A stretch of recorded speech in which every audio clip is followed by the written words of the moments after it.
We'd like to start the press conference by Minister KAMIKAWA. Minister, the floor is yours. Thank you. I have one announcement, opening remarks. Today, we held the fourth meeting of the Advisory Panel on Sustainability of the International Community, and the members of the panel compiled an interim report. While keeping an eye on post-2030, the target year of the SDG, this panel was launched to creatively consider how to secure Japan's sustainable growth as well as sustainability of the international community.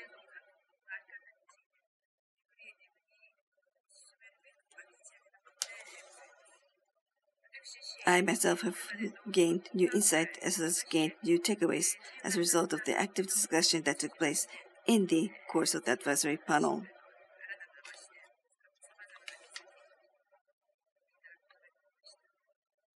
In particular, this became an opportunity for me to deeply recognize that many challenges that relate to sustainable growth and prosperity of Japan are closely intertwined with challenges to achieve sustainability of the international community as a whole.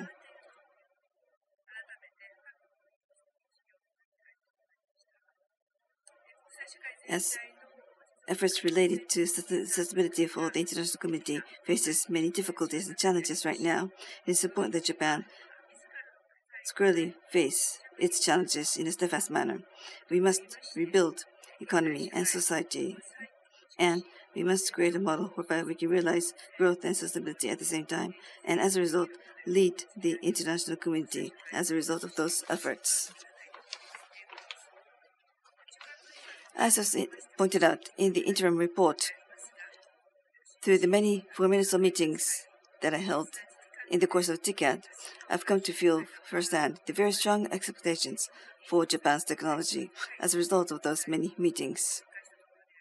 So therefore, if we can, for example, connect science with people and community, and we can contribute in a more extensive manner, and if we can demonstrate such a vision, then I believe this will translate to expanded role for Japan in the international community going forward.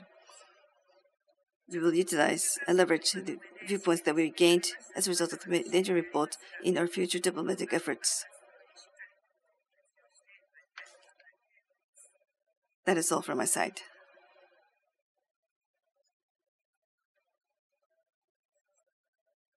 Thank you.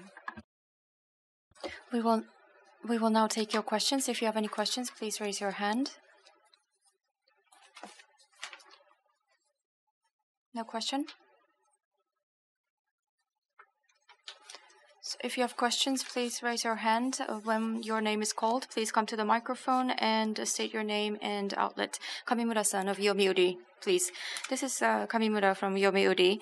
I'd like to ask you about the foreign minister yourself. This month marks 1 year since you assumed the office of foreign minister. I would like to ask you about the outcome and challenges during this period. I would like to know about your self-assessment. And also, you have made your intentions clear about running in the party leaders election. As a foreign minister, how do you think your experience as foreign minister will benefit you as prime minister and also party leader? Regarding the first question,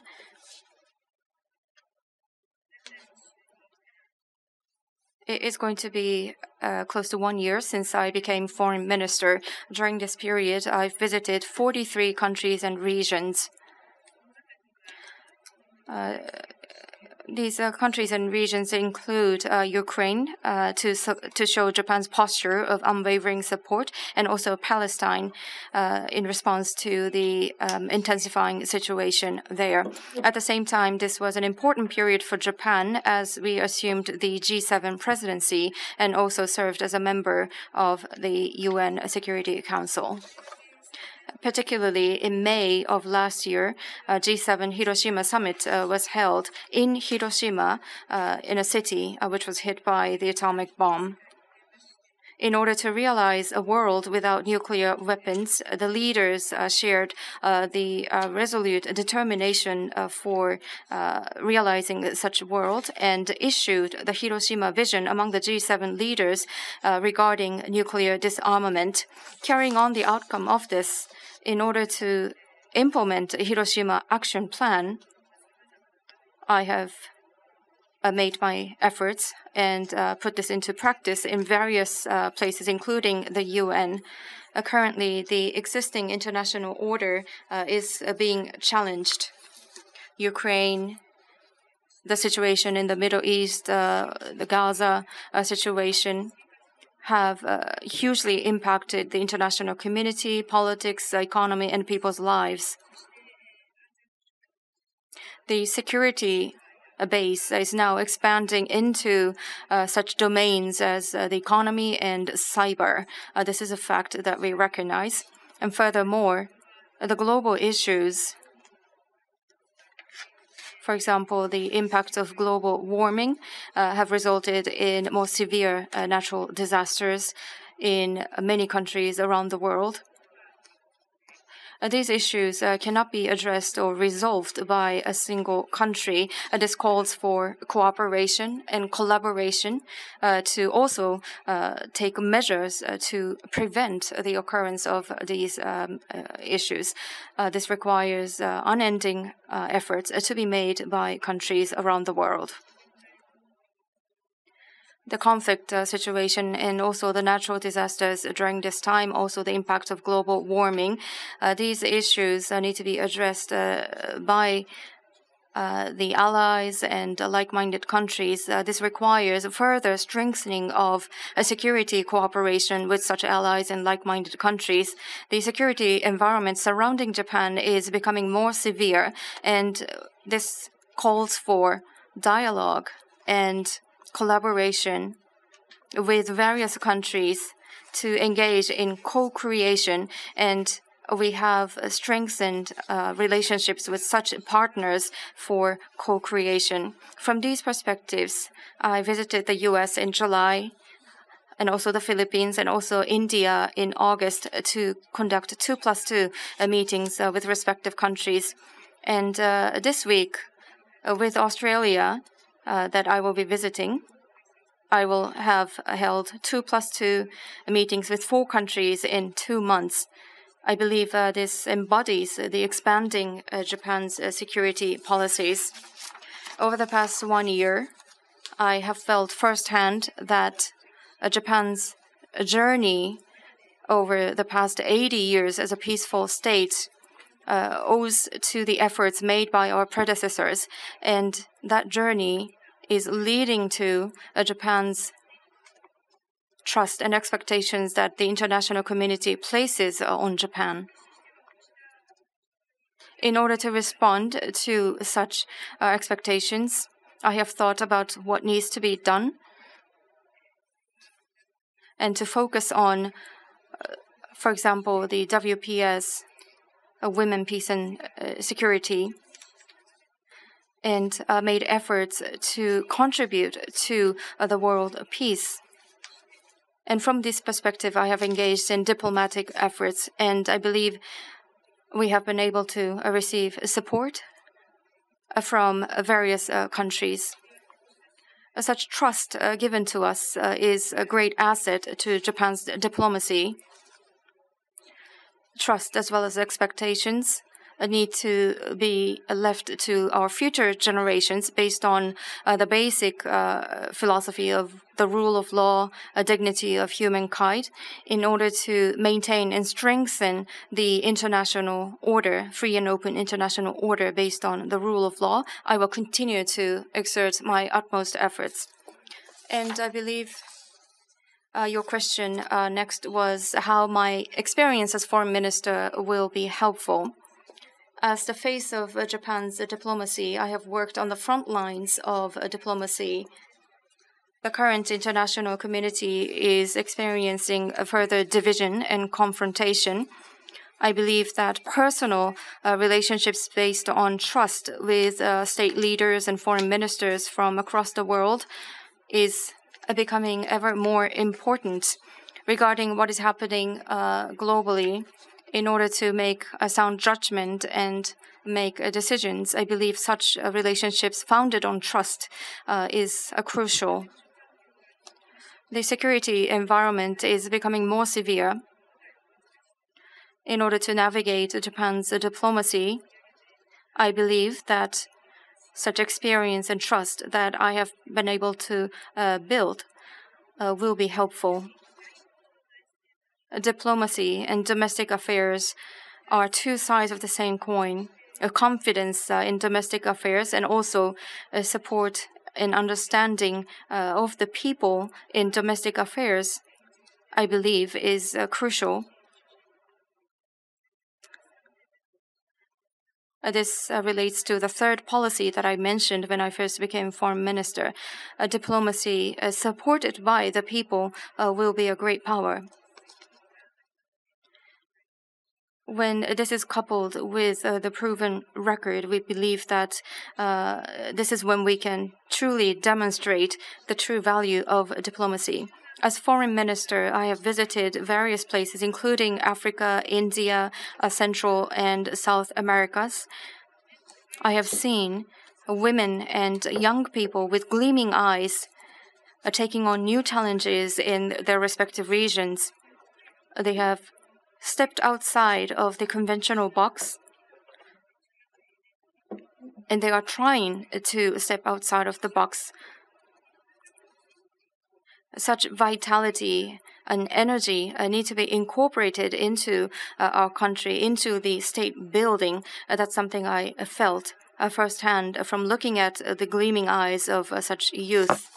There are various issues that need to be addressed still, but as a foreign minister of Japan, as the face of Japanese diplomacy over the past 1 year, I will take advantage of the experience that I have gained over the past year going forward.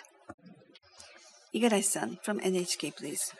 My name is Igarashi from NHK. I want to ask a related question with regard to the presidential race or election for LDP. You're showing your interest to stand as a candidate in the run-up to the 12th of next week, where the announcement of the election will take place. Can you talk about how the number of parliamentarians who are recommending you? And also, next week, I believe you are going to be visiting Australia. So that being the case, when do you intend to announce your candidacy? Thank you. That's my question.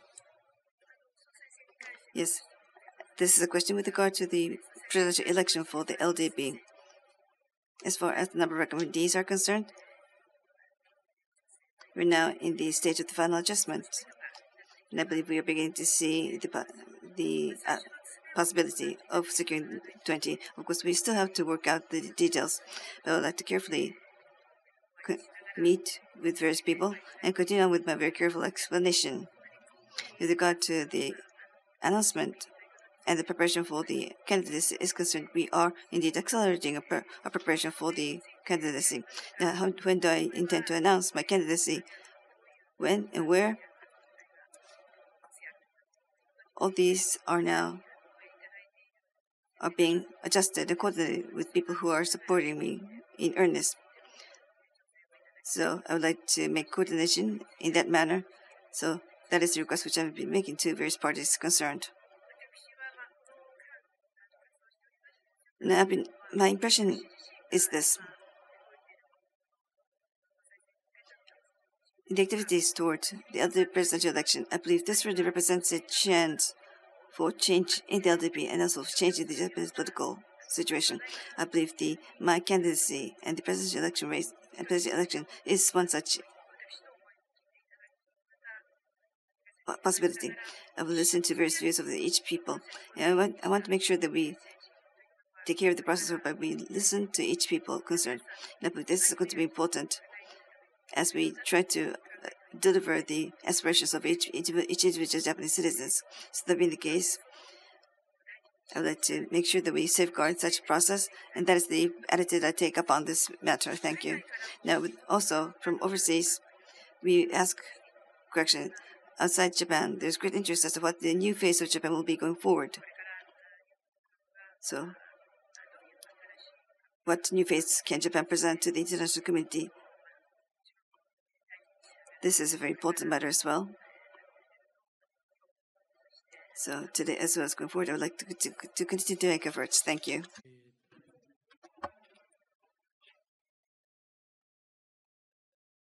Any questions? Please go ahead.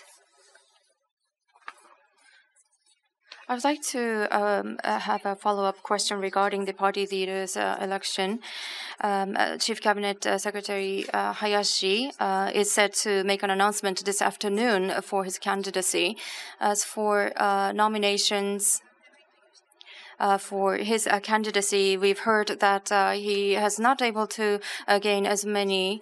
The foreign minister has mentioned that this party leaders' elections will not be focused on factions, but coming from a group similar to Mr. Hayashi's own support group, how are you looking at his candidacy? Regarding the party leader election, individuals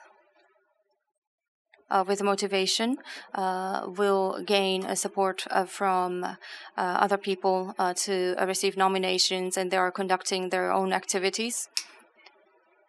What are their thoughts? What are their feelings? And what you just mentioned regarding the situation, I will refrain from making comments on individual circumstances or individuals running for the presidency.